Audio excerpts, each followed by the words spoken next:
Diri kita itu namanya nafs. Diri Abdul Somad itu nafs. Lalu nafs itu punya keinginannya itu disebut dengan hawa, maka disebut dengan hawa nafs. Lalu kemudian keinginan yang sangat kuat disebut dengan tamak. Nah, itu penjelasannya. Hawa, nafs, tamak. Jadi tamak itulah yang membuat orang menghalalkan segala cara, riswah, sogok, pokoknya semua halal sama dia. Nah, maka apa yang membuat orang bisa menekan itu? Fa amma man khafa maqama rabbih wa nahan nafsa anil hawa. Siapa yang takut kepada Tuhannya lalu menahan hawa nafsunya, fa innal jannata hiyal ma'wa, maka surgalah tempatnya. Maka kalau kita tengok akhir daripada ibadah itu semuanya takut kepada Allah. Puasa, ya ayyuhalladzina amanu kutiba alaikumus syamu kama kutiba alal ladzina min qablikum la'allakum tattaqun. Salat, inna salata tanha 'anil fahsya wal munkar. Haji, faman farada fihinal hajja fala rafasa wala fusuqa wala jidal. Maka sholat, puasa, haji yang tidak memberikan efek terhadap perbuatan, bukan itu tujuan ibadah dalam Islam. Kalaulah umat Islam Indonesia itu sholatnya, puasanya, hajinya berkualitas, maka apa yang Bapak sebutkan tadi mungkin, saya tak mengatakan hilang habis, mungkin akan selamat sedikit demi sedikit. Tapi kita masih terjebak pada permainan hawa nafsu. Itulah mengapa kita terus mengaji. Kalau makin banyak mengaji, makin takut pada Allah, berhasil. Tapi kalau makin banyak ngaji hanya cuma ngapal dalil, hebat berdebat, menang bersilat lidah, bukan itu inti ajaran. Kalau ustaz banyak hafal itu, hafal ini, takut kepada Allah, itulah yang mewarisi para nabi. Al-ulama warasatul anbiya. Tapi kalau hanya sekedar berjidal, berdebat, berturutkan hawa nafsu, bukan itu inti agama. Sekolah Indonesia untuk Syam, selamatkan masa depan anak-anak Palestina dan Suriah. Sabtu 12 Maret malam Ahad jam 7.30 malam ba'da Isya berjamaah Masjid Asy-Syakirin RW 08 Tangkerang Tengah, dekat kantor Kelurahan Tangkerang. Pembicara Dr. Anung Alhamad LC MPDI, Qori Fatur Rahman, Qodri Fatur Rahman, Tabligh Akbar, Dr. Anung Alhamad LC MPDI. Jika seseorang itu berkemampuan ekonomi, banyak tanahnya banyak, tapi anak-anaknya disekolahkan di sekolah orang yang menerima zakat, apakah dia itu termasuk orang yang bakhil? Oh, ini dia bakhil bin kedekut bin medit bin sempilik bin apa lagi? Dia mesti dengarkan pengajian subuh ni. Kalau dia tak masuk juga, bawa dia sering-sering nengok orang mati. Kalau tak juga, tunggulah dia mati. Syukur. Apakah orang yang bakhil itu akan didatangi ular di alam barzakh nanti, Pak Ustaz? Ada ular, keningnya bertitik dua hitam saking tuanya. Lalu kemudian lahu zabibatani, ada dua titik hitam. Lalu kemudian ular itu akan melilitnya. Lalu ketika dia bertanya, kamu ni siapa? Ana kanzuka wa maluka, akulah harta yang kau tumpuk dulu, yang tidak kau keluarkan zakatnya. Hadis sahih. Apakah betul-betul ular yang datang itu nanti? Beberapa kubur yang setelah dimakamkan, digali karena otopsi, memang betul-betul ditemukan ular besar di dalam. Tak satu dua kejadian. Jadi yang dikatakan Nabi itu real, ternyata terjadi. Apa sudah ada nur Nabi Muhammad sebelum ada Adam diciptakan? Mana yang lebih pertama diciptakan Allah Subhanahu wa taala? Ditanya kepada Dr. Syekh Qardawi. Bukunya cari, terbit Gema Insani Press. Penting Bapak Ibu miliki. Tanya jawab Islam Yusuf Qardawi, 3 jilid. Di situ nanti ada jawabannya. Apakah yang pertama diciptakan Allah? Dibacakannya hadis. Pertama diciptakan Allah al-qalam. Nun wal qalami wa ma yasturun. Makhluk yang pertama diciptakan Allah qalam. Adapun hadis, ya Jabir, wahai Jabir, sesungguhnya yang pertama diciptakan Tuhanmu adalah nuru nabiyyika, nur. Maka hadis Jabir itu hadis palsu. Tak 1-2 ulama mengatakannya begitu. Kita pakai hadis yang sahih. Yang pertama diciptakan adalah qalam. Lalu Allah suruh qalam itu menulis.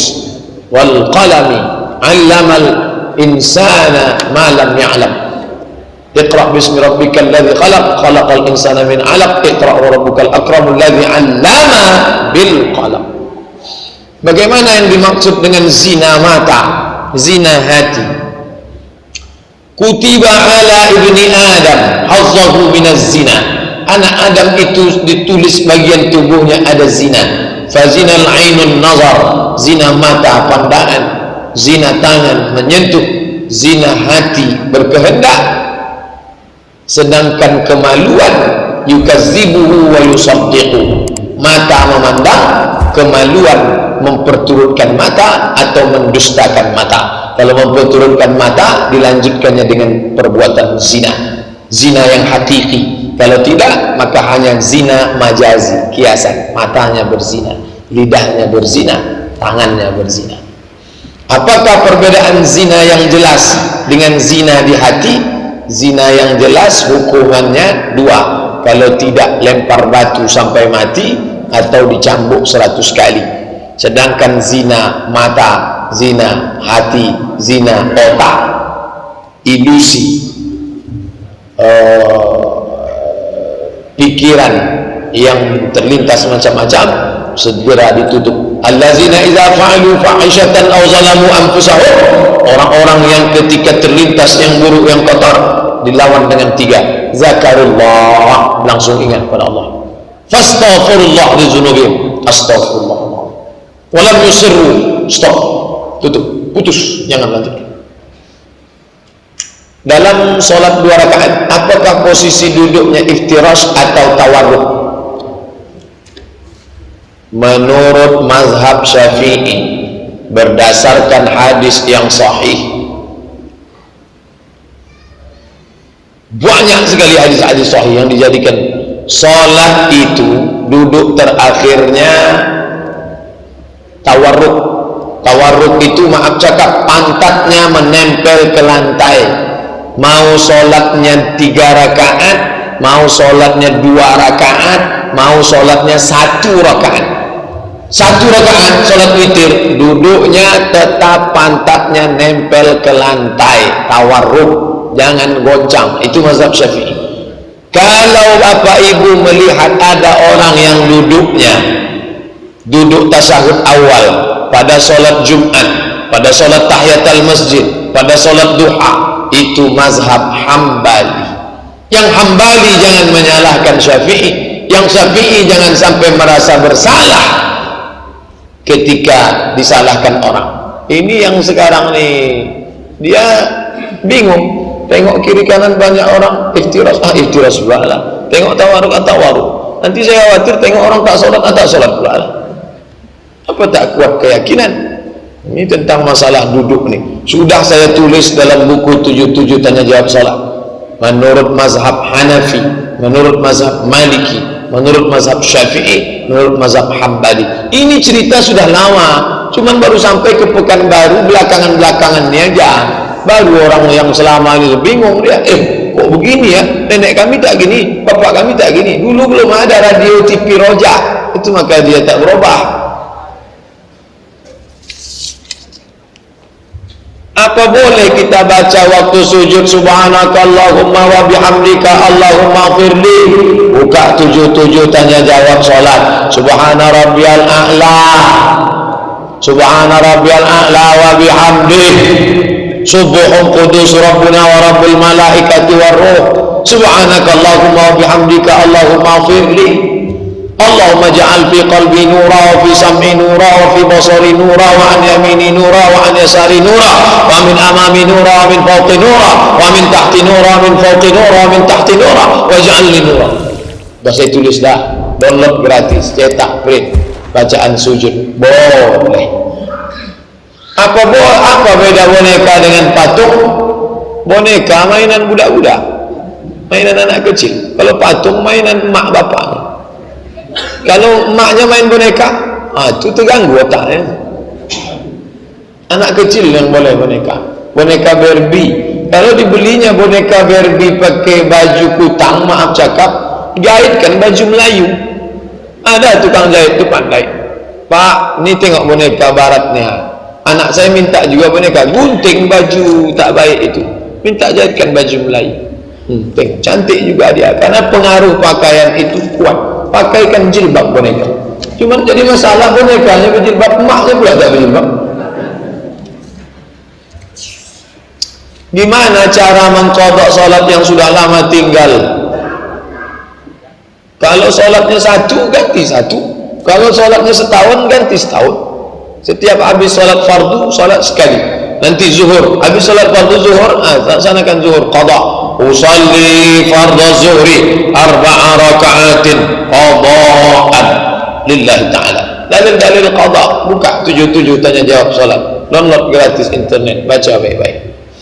Bagaimana salat ibu yang menutup tempat sujudnya dengan mukena telekung yang dipakainya waktu salat? Waktu mau sujud ditariknya mukenanya itu ke tempat sujud, atau ditariknya ini ke atas gini sehingga tertutup. Apakah salatnya sah? Sah. Itu juga mana tahu ada ustaz nanti penceramah peci, ada model ustaz penceramah.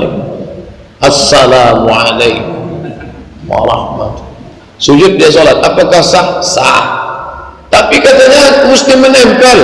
Kalau yang dimaksud mesti menempel itu menempel, maka tak sahlah salat orang yang pakai kaos kaki, ujung kaki tak menempel. Maksudnya turun ke bawah, itu mana menempel. Kalau cerita sah tak sah, sah. Tapi kalau cerita afdal tak afdal, itu yang afdal. Ini cerita sah tak sah, sah. Kalau ada orang mengatakan kalau keningmu tertutup sembahyangmu tak sah, kebetulan dia pakai kaos kaki, berarti kau pun tak sah juga. Tengok kaki kau tak menempel, kaos kaki, lutut tak menempel. Kalau gitu lubangilah lutut tu. Kalau cerita sah tak sah, tapi kalau cerita afdal tak afdal, tak afdal. Yang afdal itu menempel. Mana yang lebih baik? Imam baca ayat panjang-panjang tapi salah-salah, atau pendek-pendek tapi mantap? Dua-dua tak baik. Yang paling baik itu panjang mantap. Ustadz Saifullah, Ustadz Maghfirah, Ustadz. Makanya masjid itu ada imam tetap, imam ratib. Karena imam tetapnya belum ada, itulah maka imam bangku tempel masuk subuh sudah 2 kali maju. Ya, aslinya imam yang mantap. Jadi kalau cerita, nah sekarang pilihannya tak ada Pak Ustaz. Pilihan tak ada, memang tak ada pilihan. Cuman duanya yang ada. Yang satu ni panjang tapi salah-salah, yang satu ni pendek tapi tak salah. Majukan yang pendek tapi tak salah, karena dia tak salah. Patutlah tak salah. Inna a'tainakal kautsar, itu pun salah juga. Saya suami menikah, kami suami istri sudah tua-tua. Saya suami mudah tersinggung. Iya, kalau udah tua memang mudah tersinggung. Saya aja yang muda, masih mudah tersinggung. Istri cerewet, suka pula mengatur-ngatur. Sehingga kami seringlah bertengkar Pak Ustaz. Apa nasihat Pak Ustaz? Pegang tasbih. Tasbih kemana-mana pegang. Makanya ulama-ulama Syekh Abdul Halim Mahmud tak pernah lepas tasbih. Jadi kalau nanti dia berepet, bapak bertasbih, subhanallah, subhanallah, subhanallah, subhanallah. Orang itu makin kita dengar repetnya, dia makin bersemangat. Kalau bapak dengar, dia makin bersemangat, bapak makin tersinggung. Tapi kalau bapak petik tasbih itu, kau terus tanya, subhanallah, subhanallah, subhanallah, subhanallah. Itu amalkan yang saya sampaikan ini, insyaallah. Kalau tak berubah, Sabtu depan buat surat lagi. Satu itu aja, buat tasbih, insyaallah berhenti dia. Paham Ahlus Sunnah itu apa? Paham Ahlus Sunnah itu apa?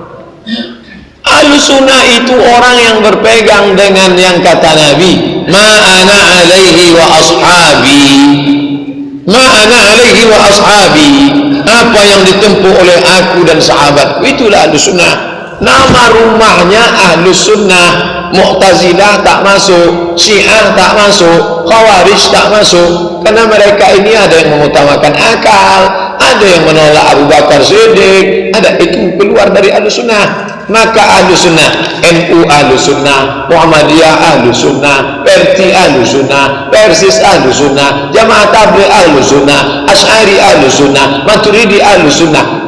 Ahlus Sunnah dari dulu Ahlus Sunnah itu. Apa hubungannya dengan Salafi? Salafi dibuatnya kapling. Yang Ahlus Sunnah itu cuma kami, selain kami bukan Ahlus Sunnah. Itu makanya ini pertanyaan, paham Ahlus Sunnah itu apa dan apa kaitannya dengan Salafi? Karena dia mengkapling, yang Ahlus Sunnah cuma kami, selain kami tidak Ahlus Sunnah. Baca buku Abdul Qadir Jawas, dari Jawas dibuatnya daftar yang tidak Ahlus Sunnah, Jamaah Tabligh tidak Ahlus Sunnah, Hizbut Tahrir tidak Ahlus Sunnah, Nahdlatul Ulama tidak Ahlus Sunnah. Kau ngamuk lah semua orang. Ketika orang mengamuk, baru dia bilang ekstrim, ekstrim, ekstrim. Dia mancing duluan. Sekarang semalam masuk SMS, waktu Ustadz ceramah di Ar-Rahman kemarin, ada 6 orang Salafi duduk di bawah mengejek-ngejek, ini somat nih, ISIS nih, inilah tukang adu domba. Jadi lama-lama nanti bertinju-tinju orang juga. Tak percaya, tengok gambar negara-negara. Kuatnya buku Hizbut Tahrir tidak Ahlus Sunnah, Jamaah Tabligh tidak Ahlus Sunnah. Makanya kita tidak ingin ini terjadi di Pekanbaru nanti. Hizbut Tahrir jamaahnya banyak, Jamaah Tabligh banyak. Kalau sempat berkelahi di Pekanbaru nih, yang ketawa siapa? HKBP. Haleluya, kata dia, bantai terus, ajar, kata dia. Dia yang ketawa nanti. Bapak bisa tak bayangkan kalau sempat Hizbut Tahrir sama Jamaah Tabligh mengamuk, dihantamnya Masjid Salafi, oh hancur. Jadi kita ini ingin mendamaikan, kita ini yang semua dalam manhaj ini Ahlus Sunnah, berpegang kepada sunnah Nabi SAW. Itu yang mau kita ayamkan selama ini, bukan mau mengadu domba orang. Makanya semua ustadz yang mau ceramah, dia mesti mau menandatangani, tidak akan mengkafirkan Hizbut Tahrir, tidak akan mengeluarkan Jamaah Tabligh dari Ahlus Sunnah, tidak akan mencaci maki Asy'ari. Kalau mau, boleh ceramah. Mesti ada gitu. Kalau tidak, nanti dia menimbulkan fitnah, orang bertinju, berkelahi, hancur umat Islam ini nanti. Apakah kelompok Ahlus Sunnah identik dengan orang-orang jenggotan dan celana gantung? Karena saya beberapa kali hadir di majelis ilmu kelompok Ahlus Sunnah, mayoritas jamaah yang hadir orang masalah jenggot sama celana, jenggot celana, jenggot celana, jenggot celana, udah habis, udah putus, udah tuntas sekali. Dalam 30 tanya jawab puasa udah saya kaji. Dalam 37 masalah populer, siapa yang celananya gantung Ahlus Sunnah, yang celananya tak gantung Ahlus Sunnah, asalkan bercelana lah dia. Yang tak bercelana itu yang tak Ahlus Sunnah. Datang pula muak saja ini. Tidak, bercanda. Ustadz sendiri condong kemana? La ilaha illallah. Sudah saya tulis. Tonton video saya tentang celana gantung. Yang berkeyakinan hadis celana gantung amalkanlah untuk diri anda sendiri. Jangan anda masukkan ke dalam neraka orang yang celananya tak gantung. Karena hadis itu, kalau sombong baru masuk neraka. Kata Imam Nawawi, kalau sombong baru masuk neraka. Kata Imam Syafi'i, kalau sombong baru masuk neraka. Kata Imam Syaukani dalam Nailul Autar, kalau sombong baru masuk neraka. Kata Imam Sun'ani dalam Subul Salam Syarah Bulughul Maram, kalau sombong baru masuk neraka. Kata Syekh Qardawi dalam kitab Kaifa Nata'amal Ma'as Sunnah, kalau sombong baru masuk neraka. Kenapa Ustaz kalau dalam masalah menjawab ini hafal betul dalilnya? Ini yang paling sering ditanya orang. Jangan mengejek yang bercelana gantung. Yang bercelana gantung jangan memasukkan neraka yang tak gantung. Nanti yang ketawa yang tak bercelana. Ini sekarang ni yang dua-dua ni mengejek. Yang bercelana gantung memasukkan neraka yang tak gantung. Yang tak gantung balas mengejek. Ustaz Somad yang di tengah ni lah yang jadi korban. Macam kuih bingka Ambon. Yang ini mengejek ini. Yang bercelana pendek, yang celana gantung menuju neraka, neraka, neraka. Tentu orang ni mengamuk. Dia kalau sudah ngamuk dia ngejek pula. Tengoknya celana gantung. Bertambah tinggi nampaknya kan? Ya ilah. Mau kemana umat ni dibawa asyik berkelahi gara-gara itu? Banyak lagi yang perlu kita. Banyak lagi yang perlu kita bahas. Tengok banyak. Mobil Mitsubishi Mirage warna merah, nomor polisi BM 1152 NR, mengganggu jalan kendaraan orang lain yang mau keluar. Tapi ini masih Ahlussunnah wal Jamaah. Saya masih penasaran soal riba, karena walaupun bank syariah tetap urusannya adalah uang dan uang juga. Apakah boleh saya menyimpan, menabung, mendepositkan di bank syariah? Tidak termasuk riba. Bank syariah itu menuju syariah. Ustaz udah di mana? Menuju Batam. Belum sampai Batam. Menuju syariah. Kalau gitu bohonglah Pak Ustaz. Masa dibuatnya bank syariah? Kalau tak mau, buat besok. Bank menuju syariah. Letakkanlah duit di situ. Ulama DSN, Dewan Syariah Nasional, sudah mengeluarkan fatwa. Isi Dewan Syariah Nasional itu pakar-pakar. Pakar itu diambil dari kata fakar, berpikir, profesor, doktor, orang-orang kiai haji, ulama besar. Kiai Profesor Dr. Anwar Ibrahim 20 tahun di Al-Azhar, ada semua di situ. Pak Ustaz, saya ingin bertanya, kalau kita berzakat mal, menjual tanah misalnya laku 600 juta, tapi biaya pengurusan sertifikat pajak habis 20 juta, sisanya 580. Jadi zakatnya dikeluarkan 2,5% dari 600 atau 580 dari 600 kotor. Sebelum potong itu, potong ini, potong itu, potong ini, potongan Allah Subhanahu wa ta'ala duluan. Keluarkanlah 2,5% dari hasil itu.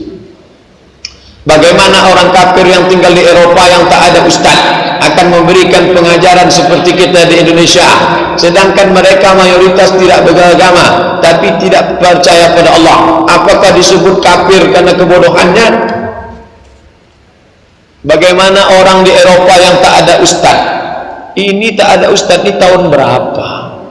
Di Amerika ada Islam, ada Islamic Council, ada British Council, Islamic British Council, Persatuan Umat Islam. Itu Habib Umar bin Hafiz keliling Eropa dakwah.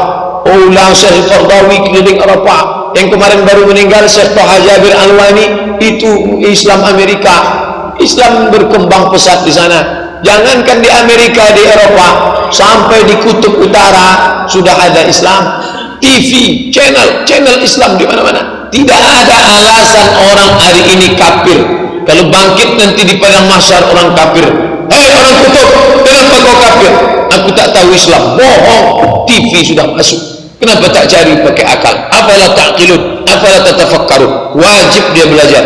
Aqil, baligh. Tak ada alasan sekarang.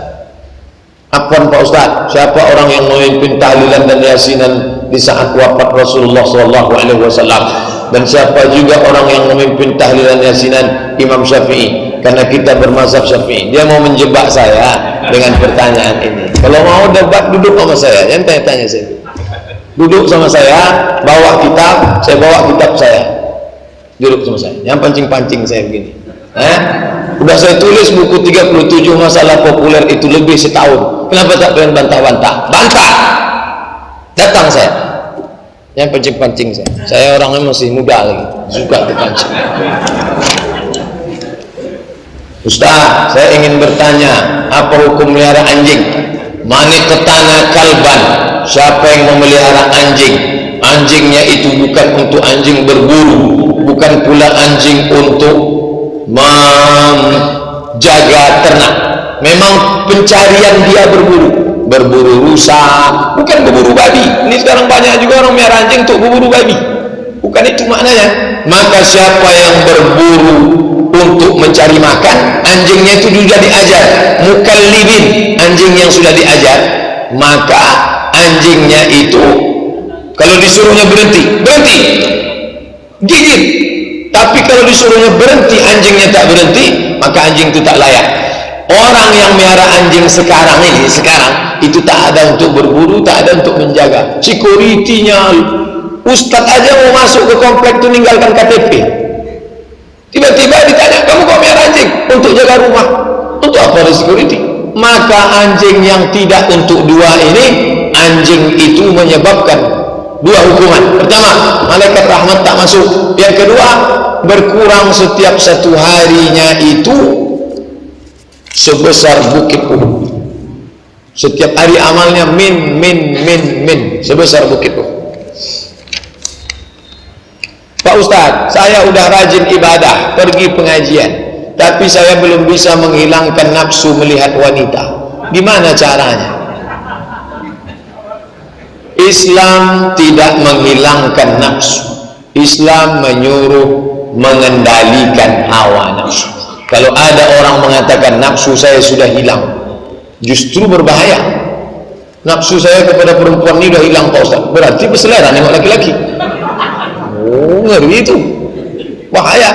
Oleh sebab itu maka kita disuruh menundukkan pandangan, bukan memejamkan. Kalau pejam menabrak, tundukkan. Kemudian jangan pergi ke tempat yang memang di tempat itu banyak orang buka aurat, ke mall buka aurat, pagi-pagi lari-lari depan itu, menghindar. Tapi kalau ternampak, kamu boleh buat, bukan nampak, ternampak, tak sengaja. Maka kata Nabi kepada Ali, ya Ali, la tatsbi'in nazratan nazrata, jangan satu pandangan kau susul dengan pandangan. Kalau sudah pandang sekali, jangan kau susul. Makna jangan kau susul, pandangan pertama laka, yang kedua alaika. Yang pertama itu memanglah untuk engkau, yang kedua sudah menjadi hukuman bagimu. Maknanya kalau nampak tundukkan, bukan nampak tak berkedip. Itu maknanya. Memang ujian mata ini luar biasa. Na'udzubillah. Zaman kita, anak-anak kita, istri kita, adik kita suruh pakai baju panjang, baju kurung, baju Melayu. Pak Ustaz, bagaimana hukumnya yang berpasangan berdua-duaan yang bukan mahram pergi ke masjid? Kenapa bisa pacaran ke masjid? Pacaran pergi umroh, update status. Indahnya umroh bersama sang pacar. Ini orang buat dosa di tanah suci Makkah Al-Mukarramah. Anak bapak ibu yang belum menikah, walaupun sudah tunangan, jangan izinkan pergi ke Makkah umrah, jangan izinkan pergi tarawih berdua. Pergi tarawih ya sama pacar, pergi pengajian Ustaz Abdul Somad ya, jangan. Batil, la talbisul haq bil batil, jangan campur adukan yang hak dengan batil. Sudah menikah baru dia bawa, saya bawa anak bapak pengajian ya, jangan. Ngaji pak, tidak. Ke masjid begini, tidak, sekali tidak. Setan dah tetap. Tidak, sekali tidak. Kasihlah bang, kata istri. Kasih, kita dulu lebih parah dari itu lagi bang. Nilai yang jadi masalah. Kalau kita kesurupan, kita sadar apa enggak sadar? Saya tak pula pernah kesurupan. Orang yang kesurupan itu, dia tak sadar. Orang yang kesurupan itu ada dalam Quran. Kama yatakhabbatuhu syaitanu minal mas, seperti orang yang diganggu setan. Pada saat itu setan mengganggu akal pikirannya, maka akalnya itu kacau, maka dia diruqyah. Kalau terjadi, bawakanlah ke tempat ruqyah. Ada Ustaz Zafrullah, ada Ustaz Saifullah, ada arsy, ini bawah. Sementara sebelum itu perlindungan sementara, dibacakanlah ke pangkal telinganya itu ayat kursi, kuat-kuat telinga sebelah kanan. Kalau dia model lasak ini, suruh ada orang ngikat megang tangannya satu, kuat. Allahu la ilaha illa huwal hayyul qayyum. Al-Fatihah. Qul huwallah, qul bil falaq, qul a'udzu bin nas. Bismillahirrahmanirrahim. La yadurru ma'a ismihi syai'un fil ardi wa la fis samaa. A'udzu bikalimatillahi tammati min kulli syaitanin wa hammat wa min kulli 'ainin lammah. Tahlil. La ilaha illallah. La ilaha illallah. Kuat. Sementara datang ruqyah yang aslinya. Ini alternatif. Kalau dia tidak mahram kita, musik, lagu-lagu maksiat, matikan. Karena lewat itu dia masuk ke telinga, masuk hati. Patung yang ada di rumah, buang. Lewat itu dia masuk ke dalam. Sesungguhnya tidak layak bagi seorang nabi memasuki rumah yang mewah. Apa maksud hadis ini? Nabi pernah diberi sutra. Kata Nabi, tak layak seorang nabi pakai sutra. Rumah Nabi itu gimana Pak Ustaz? Rumah Nabi itu, kalau bapak ibu nanti ziarah ke makam Nabi, itulah rumah Nabi. Berapa lebarnya itu? Itulah. Sekarang sudah dibuatkan replikanya. Dapur, kamar, tempat salat. Saking kecilnya kamar itu, kalau Nabi sujud, Aisyah menarik kakinya. Kalau Nabi sujud, Aisyah narik kakinya. Kalau Nabi tegak, selonjoran lagi Aisyah. Tengok kecilnya Nabi. Tingginya berapa? Tabi'in datang bertanya, sahabat, tinggi kamar Nabi itu gimana? Tegaklah sahabat. Tegak sahabat, pegangnya. Begitulah kami tegak di rumah Nabi. Kalau kami naikkan atas kami, terpegang kami atap. Begitu. Rumah yang amat sangat sederhana. Makanya waktu dibuatkan pameran replika rumah Nabi di kota suci, banyak orang yang menjenguk itu menangis merauh karena menengok kesederhanaan. Tapi Nabi bukan miskin. Jangan katakan Nabi miskin. Nabi kaya raya, tapi dia hidup sederhana. Kenapa? Tamak. Salah satu yang membuat orang tamak, memperturutkan ini hawa nafsu.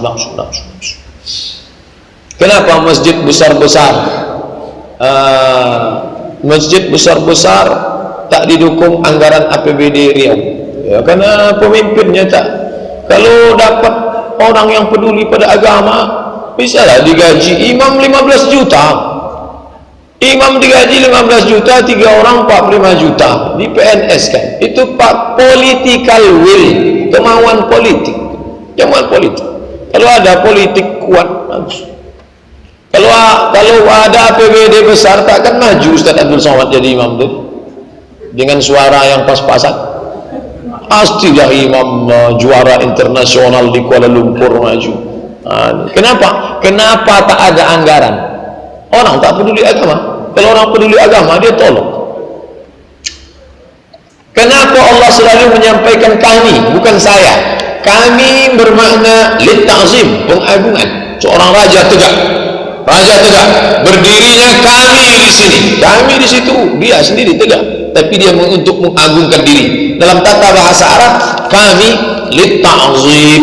Kalau jumpa satu ayat mengandung makna dua, kami, inna nahnu nazzalna dzikra wa inna lahu lahafizun. Apakah ayat itu mengandung kami banyak? Tidak. Kenapa? Karena dibantah oleh ayat yang lain. Mana ayat yang membantah? Qul huwallahu ahad, Allahus samad, lam yalid wa lam yulad wa lam yakul lahu kufuwan ahad, la syarikalah, tiada sekutu bagi. Maka kami di situ maknanya lit-ta'zim, mengagungkan diri. Apabila menikah tanpa restu orang tua, walinya hanya dengan wali hakim saja, bagaimana hukumnya Pak? Kalau bapaknya masih ada, bapaknya wali. Kalau bapaknya tak ada, pindah ke abang. Kalau abangnya tak ada, pindah ke adik. Adiknya tak ada, pindah ke paman, abang ayah atau adik ayah. Begitulah urutan wali. Bukan langsung ke wali hakim, tapi kalau tak ada semua, barulah ke wali hakim. Kalau abang ayahnya ada, tapi ayahnya tak setuju, aku tak setuju kau nikah sama dia, itu keluarga tu pelit semua, Ini dalilnya pengajian subuh kami kemarin tentang pelit. Aku tak mau punya menantu pelit. Maka boleh dia mengadu ke pengadilan agama. Nanti pengadilan agama membuatkan keputusan pengalihan wali dari abang dari ayah ke kakek. Kalau kakeknya tak ada, dari ayah ke abang, bukan langsung ke wali hakim. Tak semudah itu. Hamil di luar nikah, apa hukumnya Pak Ustaz? Orang hamil yang di luar nikah itu hukumnya dicambuk sampai 100 kali kalau zaman dulu. Kalau tak ada, biarkanlah dia, pergilah bawa ke Bandung, ke Jakarta, koskan sampai 9 bulan sampai anaknya lahir. Karena kalau dia dinikahkan, itu nanti kemana-mana dosanya. Kalau dia dinikahkan, nikah, lalu kemudian anaknya itu pakai bin, bohong, nanti akte SD bohong, SMP bohong, SMA bohong, S1 bohong, S2 bohong, S3 bohong, profesor bohong, PNS bohong, semua bohong. Bin, anak luar nikah tak boleh pakai bin bapaknya. Nanti kalau dinikahkan, mati bapaknya, dia dikasih warisan, maka dia makan haram, makan haram, makan haram. Karena anak haram tak boleh dapat dari harta warisan bapaknya. Yang ketiga, kalau dia anak laki-laki, dia jadi anak laki-laki, sesudah itu lahir adiknya perempuan, diwalikannya itu tak sah, tak ada yang sah nikahan, karena dia tak bisa jadi wali adiknya.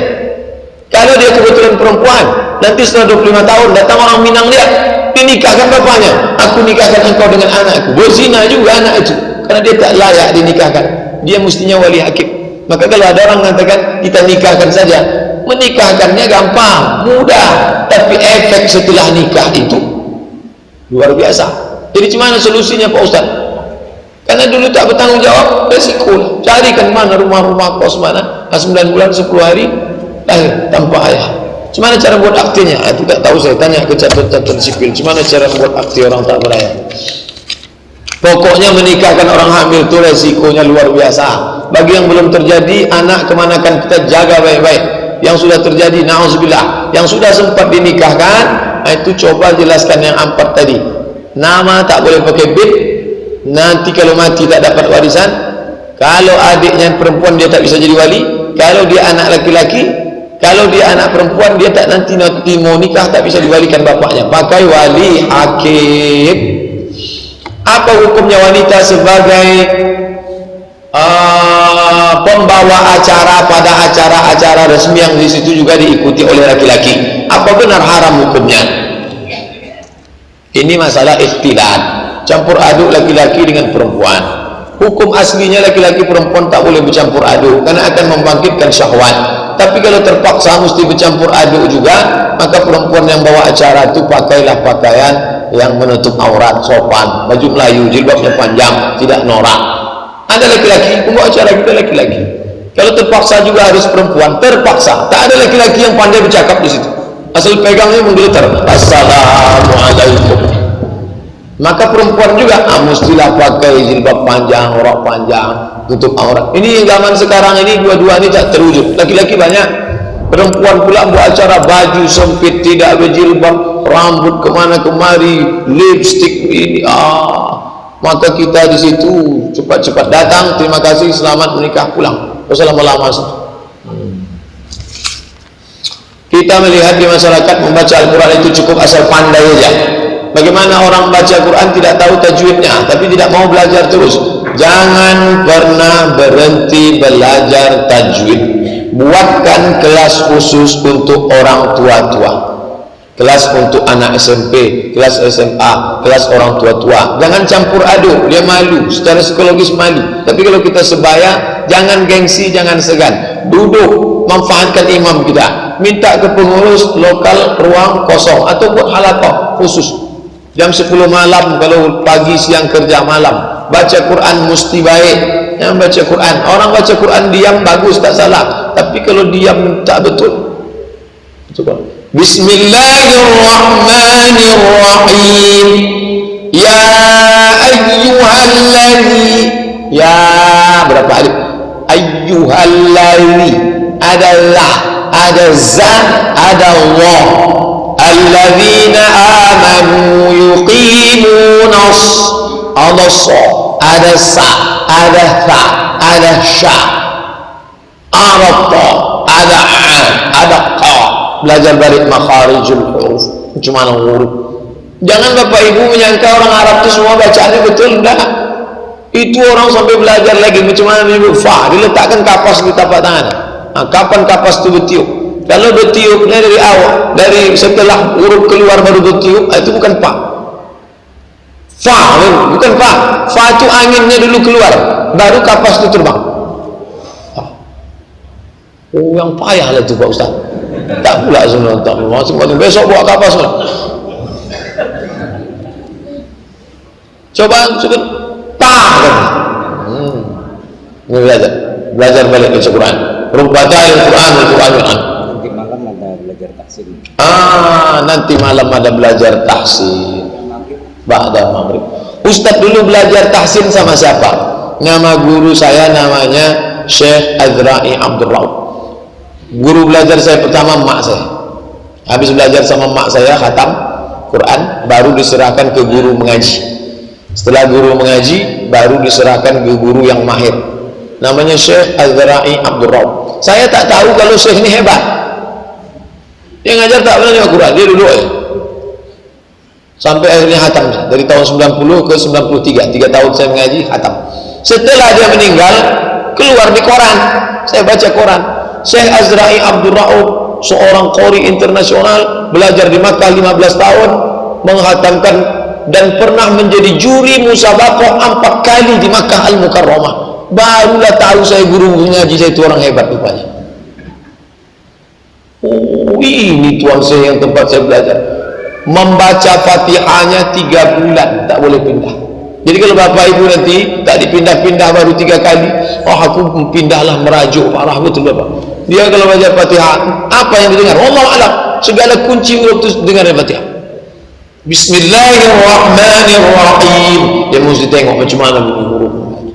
Bukan asal mengaji. Mengaji Quran berguru dari Fatihah sampai habis. Makanya tradisi Melayu ada malam berinai, ada malam berkhatam. Anak sebelum sunat berkhatam, acara malam khatam kaji. Didengarkan bacaannya dari awal sampai akhir. Ada beberapa tempat dalam Quran itu yang tidak dibaca menurut tulisan. Kalau dibaca tulisannya jami, bacanya tak gitu. Jami wa arabi. Tulisannya la ta'manna, bacanya tak gitu. Ya abana malaka la ta'manna. Ismam namanya. Ada baca majriha, bacanya tak gitu. Bismillahi majriha wa mursaha. Itu bisa diketahui dengan guru. Datang guru kita mengaji. Ada Imam Ustaz Masyari, ada Imam datang. Saya punya usaha tanam tanaman obat yang bibitnya dari Jawa, tak ada di sini. Ternyata betul-betul berkhasiat. Apakah boleh saya menetapkan harga untuk 1 kali berobat dengan harga yang wajar? Karena kalau terserah saja bisa bikin hati jadi tak ikhlas. Boleh. Masalah itu antaradin. Innamal bai'u antaradin, sama-sama ridha. Sebutkanlah harganya. Katanya kalau lewat dari 100% haram. Tak ada batasan harga. Begitu kata Syekh Atiyah Saqaf. Sama-sama ridha, tak ada tipu. Ini saya bawa dari Jogja. Kalau mau beli harganya 100.000. Ditawarnya 90. Janganlah, ini bawa dari Jogja. Coba kalau kau berangkat ke Jogja, ongkos pesawatnya berapa? Tinggal hotel berapa? Nyarinya, nyasarnya lagi, naik taksi salah masuk berapa? Ketipuanku. Iya ya, murah juga, anda aku bayar. Gitu. Tapi jangan bilang ini langsung dari Jogja, yang nyerahkan ini langsung Nyiro Kidul Penjagaan Selatan. Kalau kau pakai itu bohong, tipunya tak boleh. Jujur sebutkan, dia mau beli alhamdulillah, dia tak mau tak masalah. Apa hukumnya wanita baca Quran di depan umum pada acara seperti acara-acara di kantor? Sebab ada pengajiannya bukan bagi qari'ah. Ini saya pesankan bagi qari'ah. Bagi qari'ah yang baca Quran, pakailah jilbab yang tidak norak, pakailah baju yang panjang, jangan pakai bedak yang terlalu, jangan pula pakai lipstik. Nanti yang ditengok orang bukan suaranya, bukan hidayahnya, nengok wajah. Melototlah pegawai yang nengok muka qari'ah, tak berkedip. Jadi di Mesir tak ada qari'ah. Di Mesir tidak ada qari'ah. Selama saya sekolah tak pernah nengok qari'ah. Ada kawan saya namanya Mukmin, orang Mesir. Saya tanya, Mukmin, ya, kenapa di sini tak ada qari'ah? Kata dia, ini jawaban dia. Mukmin, kenapa di sini tak ada qari'ah? Kata dia, ini orang Arab ni gatal-gatal. Kalau sempat ada qari'ah di sini, semua mata melotot ni. Cuma kata ada qari'ah. Tapi sekarang sudah ada qari'ah anak-anak. Coba bapak tulis di Google nanti Sumayyah, Sumayya, Sumayyah. Itu qari'ah dari Mesir, anak gadis muda. Dulu masih anak-anak, sekarang muda. Ini tentang. Tapi dulu tak ada. Bacalah dengan cara pakai yang baik, dengan tidak menimbulkan aurat. Mana yang lebih baik? Ini sudah. Apakah betul jika kita melaksanakan sholat sunat tidak perlu lagi pakai niat? Innamal a'malu binniyat. Orang yang tak berniat maka sholatnya tak sah. Mungkin yang dimaksud bapak ini usolli, itu yang dimaksud. Usolli sunnatan duha rakaat ini. Usolli itu bukan niat. Niat itu di dalam. Usolli itu melafazkan niat. Siapa yang melafazkan niat, kata, udah saya bahas dalam buku 77 tanda jawab salat. Apa hukum melafazkan niat? Talaffuz bin niat. Melafazkan niat itu hukumnya kata mazhab Hanafi bid'ah, kata mazhab Maliki laisa bimasyru', illa kecuali lidaf'il waswasah, untuk menolak waswasah. Mazhab Syafi'i hukumnya mustahab, dianjurkan. Usolli fardal isya arba'a raka'atin ada'an makmuman lillahi ta'ala. Allah. Niat itu bukan itu. Itu membantu kita untuk berniat. Niat itu letak di dalam, tak berbunyi, tak bersuara. Nah, itulah niat. Adapun usolli itu membantu untuk berniat. Karena kalau dia tak lafazkan sampai ke masjid dia ragu. Allahu Akbar. Ini salat zuhur apa salat asar? Itu maknanya. Jika kita menghajikan atau mengumrahkan keluarga yang sudah meninggal, pahala haji umrah itu akan didapat oleh almarhum? Ya. Sampai apa tak sampai? Sampai. Mana dalilnya? Labbaik Allahumma subrumah. Aku hajikan subrumah. Kau hajikan siapa tadi? Kata Nabi, aku hajikan subrumah. Subrumah itu siapa? Saudaraku. Kau menghajikan dia? Ya. Kau sudah haji apa belum? Belum. Hajikan dulu dirimu. Itu dalil boleh menghajikan saudara. Tapi jangan bapak ibu serahkan duit ke mafia badal haji. Datang dia yang bawa. Bapak ibu, siapa yang mau badal? Siapa yang mau badal? Ini ada sertifikat asli. Jangan. Kalau tak kenal betul jangan. Bapak yang sudah haji, ibu yang sudah hajah, kalau mau menghajikan maknya, bapaknya, saudaranya, anaknya, suaminya, istrinya, boleh. Bagaimana caranya? Dua. Nanti waktu sampai di Bir Ali, labbaik Allahumma umratan an fulan bin fulan. Nanti pas tanggal 8 mau berangkat ke Mina, labbaik Allahumma hajjah an fulan bin fulan. Sah. Begitu cara. Saya menghajikan datuk saya. Bagaimana sholat ibu-ibu yang menutup tempat sujudnya dengan mukena dipakai waktu sholat? Apa hukumnya pakai baju hitam? Pakai baju hitam, pakai baju putih, pakai baju kuning, pakai baju hijau, hukumnya sama. Asal yang ditengok bukan warnanya, tapi sempit tak sempitnya. Kalau sempit, berbentuk, nampak aurat, haram. Nisaun, perempuan. Kasiatun, pakai baju. Riatun, tapi telanjang. Kata orang itu pakaian Syiah. Nanti kalau mati, kain kafannya dihitamkan. Malaikat. Apa benar itu Pak Ustaz? Saudi Arabia Ahlus Sunnah wal Jamaah, Mesir Ahlus Sunnah, orang Teluk, Oman, Yaman, Kuwait, Emirat, Jordania, itu pakai hitam. Jadi yang dikatakan pakai pakaian hitam itu dijadikannya sebagai akidah keyakinan, itu baru Syiah. Kalau dia pakai hitam hanya sekedar pakaian, bukan Syiah. Ahlus Sunnah wal Jamaah pakai pakaian hitam. Nah, ini tentang masalah hitam. Ketika ada orang meninggal, dipakainya hitam, harus pakai hitam. Itu tak betul, mengikut tradisi orang kafir. Kebetulan dia pakai hitam, tak masalah. Saya pakai baju hitam, ada peci saya hitam, saya pakai celana hitam. Ibu kalau mau pakai hitam tak masalah. Ini tentang masalah warna baju. Itu yang dapat kita kaji subuh ini. Mudah-mudahan ada manfaatnya.